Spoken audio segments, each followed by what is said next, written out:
블랙록도 던졌어요. 이제 끝났어요. 시즌 종료예요. 주기영 대표님이 시즌 종료래요. 하락장 가깝대요. 막 무서워요. 지금 손절할게요. 막 그랬죠. 급반등이 나오기 시작을 했죠. 제가 얼마 전에 말씀드렸었죠. 시장 방향성이 바뀐 것 같다고.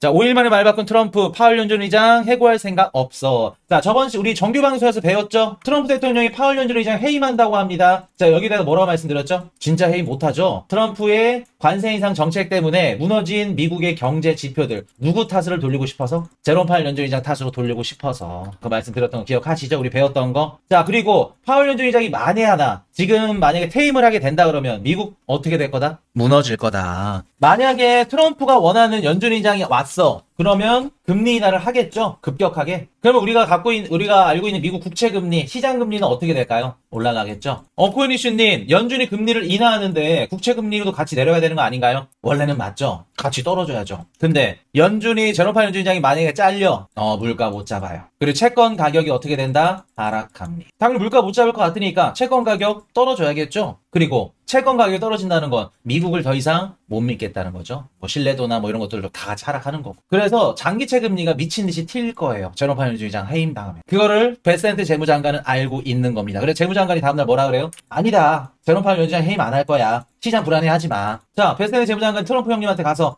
그렇게 이야기하시면 안 됩니다. 시장 무너지잖아요. 근데 내가 원하는 거 있잖아. 경제 지표들. 파월 연준 의장 탓을 해야지. 해리스가 이제 대신 선거 나갔을 때 연준이 50bp 내렸잖아. 그때 해리스 도와줬잖아. 얼마나 열받니. 그거 복수는 해야겠지. 그런 얘기 쓱 했겠죠. 그래서 지금은 제가 저번 주에도 말씀을 드렸었지만 지금 당장 트럼프는 관세 세게 못 때려요. 당분간은. 왜? 미국 채권 시장 흔들리니까. 미국 채권 시장 흔들리고 또 저번 주에는 4월 15일 미국 법인세 납부였죠. 자연스럽게 금융시장에서 유동성이 빠져나가는 구간이기 때문에 더욱더 더 세게 못 때리고. 그래도 단기적으로는 트럼프가 세게 얘기하기 힘들다. 시장이 알고 있는 겁니다. 그래서 트럼프의 의중을 우리가 알 수 있는 부분이었죠. 자, 베센트 미국 재무장관, 미중 무역 지속 불가능하다. 뉴욕 증시는 급반등했죠. 자, 불가능하다고 합니다.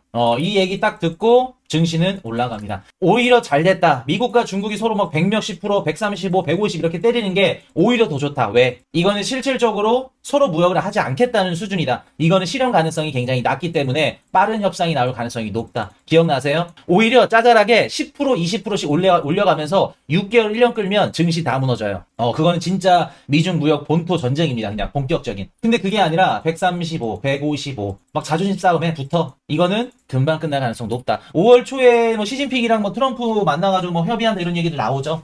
제가 봤을 때는 아마 빠르게 나올 겁니다. 아마 5월 안으로 미국과 중국 무역 관련해가지고 좀 큰 유의미한 이런 움직임이 나오지 않을까. 그러면 시장은 말씀 안 드려도 아시겠죠. 그래서 지금은 여러분들 제가 4월 9일날 트럼프 상호관세 발표했을 때 월가가 예상한 것보다 되게 세게 때렸어. 그래서 막 많은 사람들이 약간 시즌 종료다, 경기 침체다, 물가 올라간다 막 다 겁먹고 했을 때 제가 뭐라고 말씀드렸어요? 아니다. 오히려 이렇게 세게 때려서 단기적으로 흔들릴 수는 있겠지만 어떻다? 결과론적으로는 우상향이다. 이렇게 빠지고 올라가나 이렇게 올라가나 매한가지다. 자, 그래서 시장의 흐름이 바뀌고 반등 랠리, 변동성의 변곡점 나올 수 있는 구간을 제가 4월 9일로 찝어드렸죠. 여기입니다, 여러분들. 여기서 여기까지 쭉 시장 방향성이 아예 180도 바뀌어버렸죠. 그래서 말씀드렸던 거예요. 어차피 시장이 가장 무서워하는 거는 불확실성이다. 얼마나 때릴지. 근데 그날 세게 발표하면서 얘기를 했잖아요. 이거 상한선입니다. 보복관세 안 하면 이거 이상 안 때려요. 시장은 안도를 하는 겁니다. 그 이후부터. 자, 미국 중국관세 대폭 인하 시사. 꼬리 내린 트럼프 강경하게 대응하지 않을 거. 꼬리 내려야죠. 자기네들이 지금 채권 시장이 흔들리고 달러 인덱스가 지금 97까지 빠졌었어. 달러 인덱스가 빠지고 30여별 국채가 매도가 나오는데 당연히 꼬라지 내려야죠. 지금은 여러분들 미국이랑 중국 싸우잖아요. 미국 못 이겨요. 중국은 어차피 버티면 돼. 근데 중국 시진핑은 트럼프가 무서운 게 아니에요. 국민들의 눈초리가 무서운 겁니다. 자존심이 무서운 거예요. 왜? 자기 정부 달래까봐. 그렇기 때문에 계속해서 버틴다. 중국은 더 세게 나올 겁니다. 트럼프 대통령도 안 거예요. 어느 정도 이제 체면 치레하고 뒤에서는 이제 좀 좋게 지내자. 얘기를 하면서 유럽, 일본, 한국, 베트남, 동남아시아 국가들한테는 중국 같이 죽이자. 팀원들을 계속해서 모집하고 있죠. 그런 식으로 가는 겁니다. 자, 백악관, 일본, 인도와 관세 협정, 기본 틀 의견 접근, 최종 타결의 수개월 소요.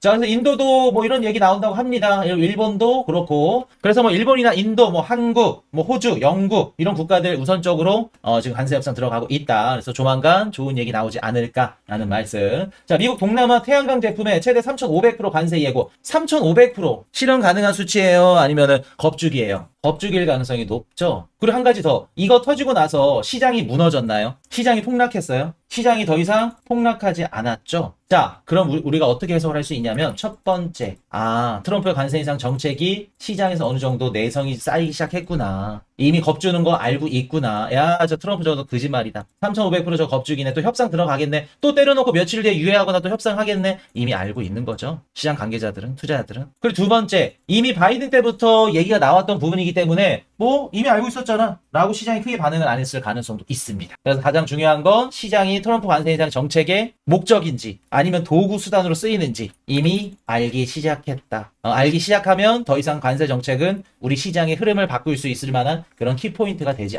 못한다 라는 말씀 드립니다. 자, 미국 채권 최대 보유, 일본 30조 원 매도, 2005년도 이래 최대 규모. 자, 기사만 봤을 때는 야, 일본이 미국 국채 던진대, 엔캐리 트레이드 청산 나겠대, 그 얘기 하겠죠. 또 시장은 왜 이슈님보다 늦게 알까요? 제가 시장이 움직이는 것보다 더 빨리 알고 여러분들한테 가이드를 하는 게 제 일이잖아. 역할이고. 그리고 제 시장 방향성이나 분석들을 또 기관 보고서를 쓰면서 기관 투자자들이 또 보는 거고. 그게 제 일이니까 당연히 늦게 할 수밖에 없죠. 그래서 여러분들이 정규 방송이나 멤버십 방송에서 배운 내용들이 신기하게 저 코인 이슈가 저 몇 주 전에 아니면 몇 달 전에 얘기했던 건데 내용 그대로 나오죠. 올해 멤버십 방송 오래 들으신 분들 못 느꼈어요? 우리가 배웠던 내용들이 그대로 몇 주 후, 며칠 후, 몇 달 후에 기사로 그대로 나오잖아. 어쩔 수 없어요. 그게 하는 일인데. 보도록 합시다. 이렇게 보시면 미국 채권 최대 보유에서 일본이 막 던진다 이렇게 우리가 막 불확실성이나 공포심을 막 강조하고 막 심어줄 수도 있는데, 자 볼게요. 미국 채권 시장에서 하루에 거래되는 거래량 규모, 결제 대금만 하더라도 1조 달러예요. 1조 달러. 근데 우리나라 원화로 30조 원이 매도됐대. 이거 큰 건가요? 작은 건가요? 큰 거예요? 작은 거예요? 애게 코딱지만한 거죠. 그리고 당연히 일본뿐만 아니라 미국 국채 갖고 있는 애들은 다 던질 수밖에 없어요, 여러분들. 제가 말씀드렸었잖아요. 미국 주식이 떨어지면은 얘네들 뭐 레버리지를 껴서 선물을 때렸거나 베팅을 했거나 투자를 갖고 있었던 이런 각 기관들, 주체들, 얘네들이 현금이 필요할 수밖에 없어. 그럼 주식이 이렇게 많이 절감이 됐고 많이 깎였고, 그럼 금이나 미국 국채인데 당연히 현금성 자산인 미국 국채나 금을 던져서 현금을 구해야죠. 그럼 일본이 뭐 미국 일부러 뭐 엿먹어봐라 해서 던진 게 아니라 당연히 미국 주식이 떨어지면 이런 식으로 현금을 구해야 되는 주체가 필요하기 때문에 현금의 필요성이 높아지기 때문에 현금을 구하기 위해서 미국 국채를 던진다. 일본뿐만 아니라 미국 기관들도 던집니다. 근데 이제 기사로는 뭐 중국이 미국 국채 던지기 시작했다, 준비했다, 막 말 같지도 않은 기사들 막 있죠. 그거 갖고 이제 코인 투자 끝났다, 주식 투자 끝났다, 이제 끝나는 거예요. 포기하는 거예요. 그러면 진짜 투자 때문에 인생이 끝나는 겁니다. 그래서 우리가 똑같은 기사를 보더라도 잘 보셔야 된다. 여기저기 방향에 휘둘리면 안 된다 라는 말씀. 자, IMF 관세 영향으로 전 세계 경제 성장률 하향 조정, 한국은 반토막. 자, 여러분들 이거 기사 보시고 어떤 생각이 드세요? 저랑 좀 비슷한 생각을 갖고 계신 분들이 있나 한번 보자. 저는 오히려 전망 하향 조정? 그럴 수는 있겠지만 트럼프 관세 인상 정책만 끝나면 리바운딩 가능성이 높지 않을까? 지금 IMF가 글로벌 국가들 경제 성장률을 하향 조정한 이유는 트럼프의 관세 인상 정책 때문에 그러죠. 이게 주된 이유잖아요. 유동성 공급. 그렇죠. 돈 풀겠구나. 좋다. 역시 멤버십 방송 들으신 분들은 다르다니까. 자, 근데 여러분들 볼게요. 제가 트럼프의 관세 인상 정책이 나쁘기만 하다? 아니면 트럼프의 관세 인상 정책과 그 군사를 빼고 너네 더 이상 보호 안 해줄 거야, 이러한 공격적인 정책들로 인해서 오히려 미국을 제외한 나머지 국가들의 양적 완화와 국방비 증가 같은 이러는 유동성 공급 정책들이 나오는 결과를 나비 효과를 끌어왔다. 그래서 트럼프 관세 인상 정책이 좋은 것만 아니 나쁘기만 하다? 아니라고 말씀드렸죠. 트럼프의 관세 인상 정책은 어떻다? 나쁜 점도 있지만 지금 주식이랑 코인 시장 떨어지는 건 나쁜 거죠. 대신 그 이면에는 좋은 점도 있다. 왜? 트럼프가 관세 올리면 다른 글로벌 국가들이 뭘 어떻게 해야 돼요? 관세 인상에 대한 정부의 대응 정책이 필요하겠죠? 협상만으로 되지 않아요. 협상이 뭐예요? 미국한테 달려가서 우리 뭐 줄게, 공장 지어줄게, 뭐 해줄게. 그럼 뭐 해주려면 돈이 필요하겠죠? 돈을 찍어야겠죠. 그럼 여러분들, 트럼프의 관세 인상 정책의 이면에는 무시무시한 게 숨어 있어요. 진짜 관세를 올려서 돈을 벌어오겠다? 그거 얼마 한다고? 몇 푼 하겠다고? 그게 아니에요, 여러분들. 트럼프가 관세를 올리고 때리잖아요? 그럼 미국을 제외한 나머지 국가들은 부채를 껴안을 수밖에 없다고요. 돈을 찍을 수밖에 없다고요. 자, 돈을 찍습니다. 근데 그 돈들이 어디로 들어갈 거냐는 거예요. 미국으로 들어가죠? 그러면 트럼프 입장에서는 자기네들이 돈을 발행하지 않고서도 다른 글로벌 국가들의 돈을 미국으로 유입시킬 수 있죠. 트럼프 대통령이 항상 얘기하는 부채가 많아요. 빚이 많아요. 부채를 줄여야 됩니다. 부채는 줄이면서 다른 국가들 유동성으로 미국 뭐 증시가 됐던 미국에 있는 인프라를 활성화하면서 강력하게 성장할 수 있겠구나. 미국이 찍어서 미국을 경제 성장을 올려야 되는데 미국을 제한 나머지 국가들이 올려준다는 거예요. 트럼프 정책이 딱 적용이 됐죠. 부채 늘어나지 않고 미국을 성장시키는 이거를 생각하셔야 돼. 근데 여러분들은 관세 올린다니까 막 관세 전쟁 들어간다, 보복 관세 때린다 무서워가지고 막 손절 때리고 나가잖아요. 이 힘든 구간 1월 뭐 한 3개월에서 4개월 정도 요것만 버티면 봄날이 온다니까. 한번 보세요 여러분들. 4월달 지금 막 기대 많죠? 기대되죠? 90cm 올라가면서 5월달 보세요. 어떻게 되나. 지금 당장 IMF가 경제성장률 전망을 하향 조정을 했어. 하향 조정을 했는데 요 이유가 트럼프 관세 인상 때문이야. 그럼 반대로 얘기하자면 트럼프 관세 인상이 어느 정도 해소되고 끝나면 시장은 다시 리바운딩할 가능성이 높다는 거겠죠. 그리고 이 높은 데에는 원동력이 뭐가 된다? 아, 글로벌 국가들이 유동성을 공급하고 돈을 양적 완화를 하는 그런 정책들이 밑받침이 되겠구나. 돈을 찍으면 당연히 경제성장률 올라가겠죠. 그럼 요거는 아마도 트럼프 관세 인상 정책이 뭐 예를 들어서 2분기까지 흔들려 끝나. 그럼 2분기까지는 역성장이 나오겠지만 3분기, 4분기부터는 반등한다. 그럼 전체적으로 평균 성장률은 지금 우리가 그 전망 하향치 조정한 것보다 좀 더 높여줘야겠죠. 그래서 이런 식으로 보셔야겠죠. V자. 이해되셨죠? 자, 푸틴, 미국의 현대전선 동결 제한. 영토 요구 한발 양보. 자, 이렇게 보시면은 푸틴도 미국한테 지금 얘기를 하고 있습니다. 야, 알았어. 영토 땅 따먹기 욕심 부리는 거 조금 거둘게.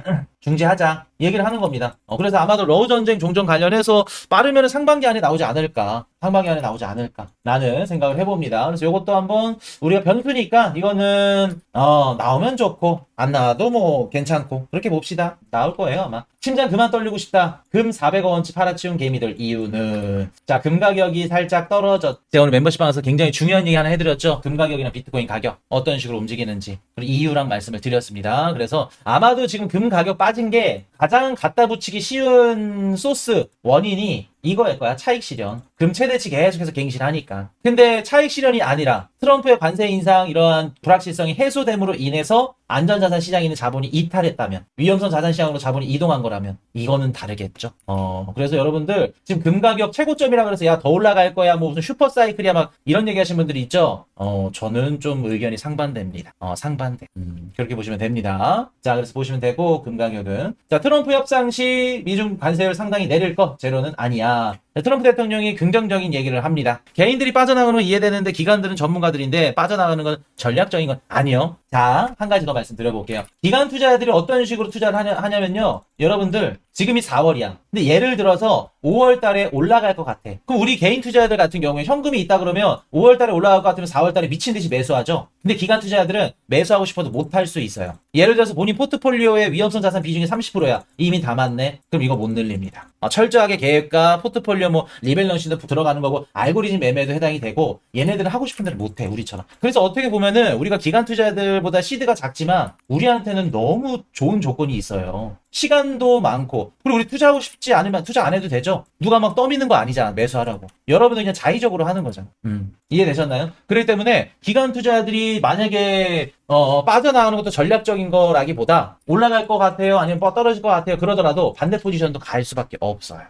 그렇게 보시면 된다는 거. 그렇게 보시면 돼요. 자, 비트코인 미결제 약정 674억 달러로 급증. CME 주도 랠리 본격화. 자, 그래서 선물 거래 시장이 완전 돌아섰죠. CME 선물 거래량이 늘어났다는 건 미국에 있는 기관들 얘네들도 움직이기 시작했다는 겁니다. 선물 시장에도. 미국 대형 금융사 소프트뱅크 등과 비트코인 투자 벤처 설립 개입. 그래서 기존에 있는 레거시 금융권들 대형 금융사들 얘네들이 우리 암호화폐 시장에 본격적으로 진입하는 기사들을 보실 수 있죠. 그래서 앞으로 비트코인을 투자 안 하면 끝난다. 야, 이것도 제가 한 3년 전에 21년도쯤에 방송할 때가 말씀드렸었는데 앞으로 이제 뭐 삼성이 됐던 뭐 LG가 됐던 전세 뭐 구글, 애플 이런 기업들이 비트코인 투자 안 하면 도태된다고. 밀려난다고. 아마 기억나시는 분들 계실 거예요. 오래되신 분들은. 근데 우리가 딱 진짜 이름만 들어도 알 법한 이런 기업들이 이제 시작한다 그러죠. 비트코인 투자 벤처 설립한대. 소프트뱅크가. 자, SEC 새 수장 폴 애킨스 디지털 자산 합리적 규제로 대응. 그래서 뭐 사실 트럼프 측근이니까 트럼프가 하고자 하는 대로 가는 거죠. 이것 때문에 비트코인 가격이 뭐 오른다? 직접적인 영향을 주기는 힘들고요. 자, 비트코인 급등의 6억 달러 청산. 쇼스키즈 본격화. 자, 한번 볼게요. 여러분들 최근에 나스닥이랑 미국 증시랑 비트코인이 디커플링 나가지고 이거 왜 그런가요? 막 분석하신 분들 계셨죠? 왜 멀리서 찾아? 자, 일론 머스크 5월부터 미국 정부와의 협업 테슬라 주가 급등. 자, 일론 머스크 이제 트럼프와 곁을 멀리하기 시작합니다. 이것도 제가 트럼프 취임하고 나서 말씀드렸었죠? 사이가 좋을 수가 없다. 겹친다. 성격이 둘이 너무 세다. 그래서 아마 저는 28년도 다시 한번 말씀드리지만 민주당의 또 자본을 밀어놓고 있지 않을까. 일론 머스크 그렇게 보여집니다. 자, 비트코인 최근 상승 바이낸스가 주도, 이후 코인베이스도 매수 동참. 그래서 코인베이스 프리미엄도 이따가 보여드리겠지만 쭉 올라가죠. 미국에 있는 기관들도 매수세가 붙었다는 겁니다. 자, 이더 급등으로 도미넌스 회복. 당연히 이더리움 쭉 올라가니까 어떻다? 도미넌스도 올라간다. 이더 걱정은 옆집 아저씨 걱정이다. 쓸데없는 걱정하지 말자.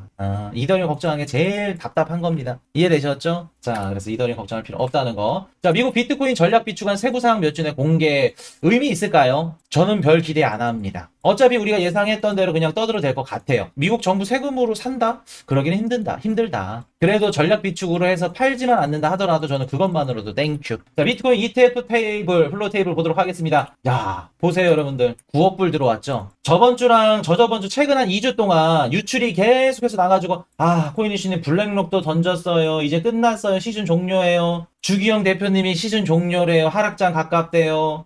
전문가가 저렇게 얘기하는데 유튜버들이 떠들어댄다. 무서워요. 지금 손절할게요. 막 그랬죠. 이거 합쳐보세요. 5일, 6일, 일주일 동안 합친 금액 하루면은 들어와요. 이거 9억 달러야. 여러분들 ETF라 그래서 별반 다르지 않아요. 그냥 헤지펀드나 기관들이 암호화폐 비트코인 좀 괜찮을 것 같아. 위험성 자산시장에 좀 배분을 조금 더 넣어야겠다. 그럼 들어오는 거야. 반대로 근데 지금 트럼프 관세인단 정책 때문에 위험성 자산 좀 줄여야 될 것 같은데 그럼 던지는 거예요. 의미 없어. 자, 이더리움 ETF 없죠? 반응 없습니다. 아직까지는 크게 의미 없다.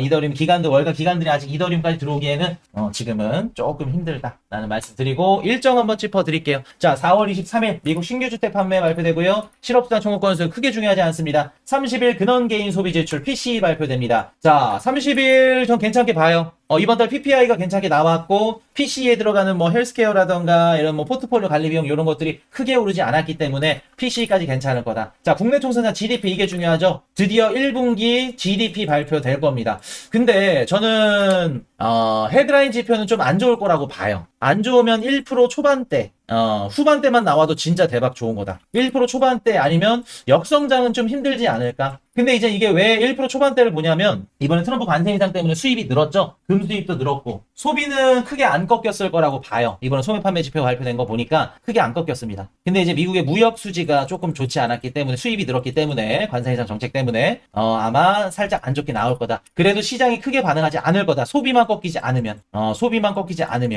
자, 그렇게 보시면 되고. 자, 그래서 일본 금리 결정, 유로존 소비자 물가 지수 뭐 이렇게 동결할 거고요. 미국 비농고용 지수 실업률 2일날 발표되네요. 크게 걱정할 필요 없어 보인다. 크게 걱정할 필요 없어 보이고 8일날 이거 변수입니다. 이거 지금 폴리마켓 가면은 연준 금리 내린다고 지금 베팅되어 있죠? 이거 변수예요. 전 개인적으로 동결할 거라고 보는데 정치적인 입김이 너무 세니까 1기 때도 제롬 파월 연준의장이 못 견뎌가지고 내렸죠 마지막에. 내릴 수도 있지 않을까. 이거는 근접해 가면서 아마 닉 티밀하우스 기자가 5월 한 6일 7일경에 한번 기사를 쭉 올릴 겁니다. 그거대로 갈 가능성이 높아요. 그때 금리나 언급을 한다 그러면은 아마 가능성이 높다. 그리고 그것보다 더 중요한 거 있어요. 나중에 한번 말씀드릴게요. 오늘 멤버십 방송 말씀을 드렸는데 나중에 한번 다뤄드릴게요. 이거는. 자, 그리고 중국 PPI 뭐 CPI 이거 중요합니다. 이게 가장 중요하죠. 5월 13일 미국 CPI 이거 튀는지 한번 보셔야 돼요. 근데 살짝 튈 것 같기도 하다. 그래서 CPI 보셔야 될 게 헤드라인 지표는 괜찮다. 식량이랑 에너지가 들어가면 괜찮지만 근원 CPI가 살짝 튈 수도 있다. 이거 조심하셔야 됩니다. 그래서 만약에 이것도 쏙쏙 괜찮게 나온다 그러면 시장은 나쁠 거 없다. 괜찮을 거다.